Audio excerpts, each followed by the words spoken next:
തോൽവികൾ വളരെ under rated ആയിട്ടുള്ള, വളരെ നെഗറ്റീവ് ടച്ച് കൊടുത്തിരിക്കുന്ന ഒരു വാക്കാണിത്.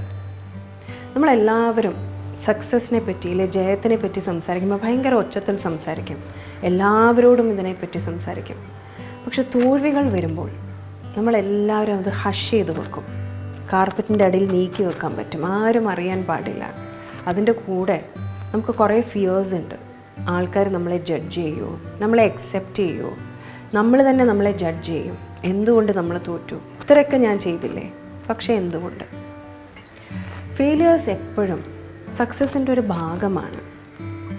പല സക്സസ്ഫുൾ ആയിട്ടുള്ള ആൾക്കാർ ഫെയിലിയർ എന്താണ് അറിഞ്ഞിട്ട് തന്നെയാണ് സക്സസ്സിലോട്ട് എത്തിയിരിക്കുന്നത്. ഓരോ സ്റ്റെപ്പിലും അവർ ട്രൈ ചെയ്തുകൊണ്ടിരിക്കും. ആ ഫെയിലിയർ ആയി കഴിയുമ്പോൾ അവരതിൽ നിന്ന് പഠിച്ചിട്ട് അടുത്ത സ്റ്റെപ്പ് എടുക്കുമ്പോൾ അത് റിപ്പീറ്റ് ചെയ്യാതിരിക്കും.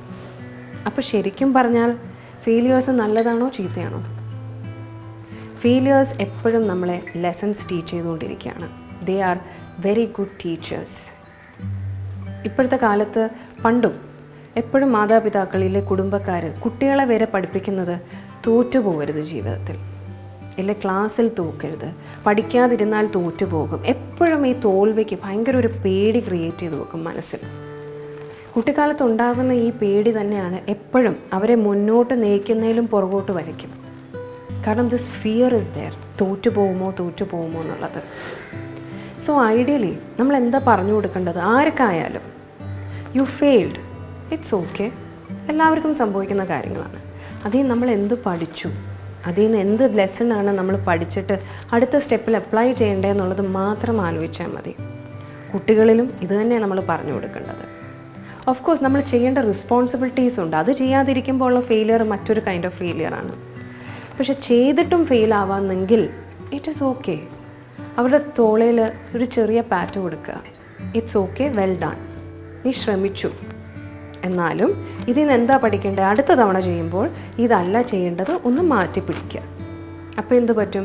ഇത് ചിലപ്പോൾ ഒരു തവണ, രണ്ട് തവണ, ഇല്ല പല തവണ റിപ്പീറ്റഡ് ഫെയിലിയേഴ്സ് നമുക്ക് വരും. പക്ഷെ അത് നമ്മളെ കുറേ കൂടെ സ്ട്രോങ്ങർ ആക്കും.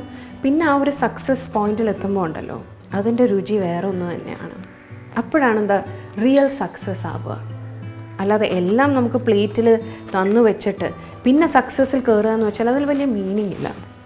So always see to it, be it relationships, ഇല്ലേ ഫിനാൻഷ്യൽ പ്ലാനിങ്, ഇല്ലെങ്കിൽ വർക്ക് ലൈഫ്, ഇതിൽ എവിടെയെങ്കിലുമൊക്കെ നമുക്ക് ഫെയിലിയേഴ്സ് ഉണ്ടെങ്കിൽ യെസ്, ഈ സ്റ്റെപ്പ് ഇല്ലേ, ഈ ആൾക്കാർ നമുക്കുള്ളതല്ല, നമ്മൾ മാറ്റി പിടിക്കേണ്ടിയിരിക്കുന്നു എന്നുള്ളൊരു സിഗ്നലാണ്.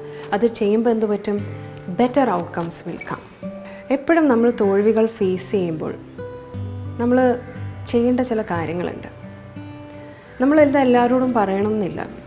കാരണം തോൽവികൾ നമ്മുടെ പേഴ്സണൽ കാര്യമാണ്. അതിൽ നിന്ന് എന്താ നമുക്ക് പഠിക്കാനുള്ളതെന്ന് വെച്ചാൽ എപ്പോഴും നമ്മൾ ജേർണലിങ്, നേരത്തെ നമ്മളൊരു എപ്പിസോഡിൽ പറഞ്ഞിരുന്നു, ഈ ഫെയിലിയർ കാരണമുള്ള ഒരു പെയിൻ ഉണ്ടല്ലോ, ഇല്ലെങ്കിൽ ഒരു അണ്ടർസ്റ്റാൻഡിങ്, ഒരു ഫ്രസ്ട്രേഷൻ നമുക്ക് എഴുതി തീർക്കാൻ പറ്റും. നമ്മൾ എഴുതുക, നമ്മൾ എന്താണ് ചെയ്തത്, എവിടെ നമുക്ക് റോങ് പറ്റിയെന്ന് നമ്മുടെ അണ്ടർസ്റ്റാൻഡിങ് വെച്ചിട്ട് നമ്മൾ പേപ്പറിൽ എഴുതുമ്പോൾ എന്താ പറ്റുന്നതെന്ന് വെച്ചാൽ വിഷ്വൽ ഇഫക്ട്സ് നമുക്ക് എപ്പോഴും കൂടുതലാണ്. നമ്മുടെ ബ്രെയിൻ എപ്പോഴും വിഷ്വലായിട്ടുള്ള കാര്യങ്ങൾ പെട്ടെന്ന് എടുക്കും. സോ നമ്മളത് എഴുതിയിടുമ്പോൾ ഓക്കെ, ഇവിടാണ് നമുക്ക് തെറ്റ് പറ്റിയിരിക്കുന്നത്, അപ്പോൾ ഇതാണ് നമുക്ക് തിരുത്തേണ്ടത്. ഇതൊരു കണ്ടിന്യൂസ് പ്രോസസ്സ് ആക്കുമ്പോൾ എന്താണെന്ന് അറിയോ, ഈ ഫെയിലിയർ നമ്മുടെ ജീവിതത്തിൻ്റെ ഒരു ഭാഗമാകും. And will be proud of ourselves that നമുക്ക് ഇങ്ങനത്തെ ഫെയിലിയേഴ്സ് ഉണ്ടായെന്നുള്ളത്. എപ്പോഴും നമ്മൾ എത്തേണ്ടടുത്ത് എത്തിക്കഴിയുമ്പോൾ പോലും തിരിഞ്ഞു നോക്കുമ്പോൾ യെസ്, ഞാൻ പഠിച്ച പാഠങ്ങൾ, എൻ്റെ ഫെയിലിയേഴ്സ്, ഈ ബുക്ക് എടുത്ത് വെച്ച് നോക്കുമ്പോൾ പോലും നിങ്ങൾക്ക് ചിരിക്കാൻ പറ്റും. യെസ്, ഇവിടുന്നാണ് ഞാൻ ചേഞ്ചുകൾ വരുത്തി തുടങ്ങിയത്. സോ ഇതിനെപ്പറ്റി നന്നായിട്ട് ചിന്തിക്കണം, എങ്ങനെ നമ്മൾ ഫെയിലിയേഴ്സ് ഡീൽ ചെയ്യണം എന്നുള്ളത്. ഇനി മറ്റൊരു കാര്യം, മറ്റുള്ളവർ നമ്മളെ ജഡ്ജ് ചെയ്യാതിരിക്കുകയോ, it's none of our thing. നമ്മൾ ജഡ്ജ്മെൻറ്റ്സിനെ പേടിക്കാതിരിക്കണമെങ്കിൽ എന്താ നമ്മൾ ചെയ്യേണ്ടത്? നമ്മൾ നേരത്തെ പറഞ്ഞതുപോലെ we should have awareness of ourselves. നമ്മൾ എന്താണെന്നും നമ്മുടെ കഴിവുകൾ എന്തിനാണെന്നും ആൻഡ് ഓരോ കാര്യങ്ങൾ ചെയ്യുമ്പോൾ അതിൻ്റെ ഉദ്ദേശം എന്താണെന്നും ഇതിനെപ്പറ്റിയൊക്കെ നമുക്കൊരു ക്ലാരിറ്റി, പൂർണ്ണ ബോധമുള്ളപ്പോൾ നമുക്ക് മറ്റാരും വേണ്ട നമ്മളെ ജഡ്ജ് ചെയ്യാനോ, ഇല്ല നമ്മൾ പോലും നമ്മളെ ജഡ്ജ് ചെയ്യേണ്ട ആവശ്യമില്ല. We are clear on our path. നമ്മൾ ചിലപ്പോൾ ഫെയിൽ ആവും, ചിലപ്പോൾ സക്സീഡ് ചെയ്യും, but then we become stronger. So എപ്പോഴും ഈ ഒരു mode of reacting or acting or accepting failures would be a very good way of dealing with it in a matured way. Failure is not the opposite of success. It is always part of success. തോൽവികളിൽ കൂടെ മാത്രമേ നിങ്ങൾക്ക് ജയം രുചിക്കാൻ പറ്റുള്ളൂ. So always try to feel and taste the real success through your failures. Until I see you next time, live responsibly, live mindfully. Thank you.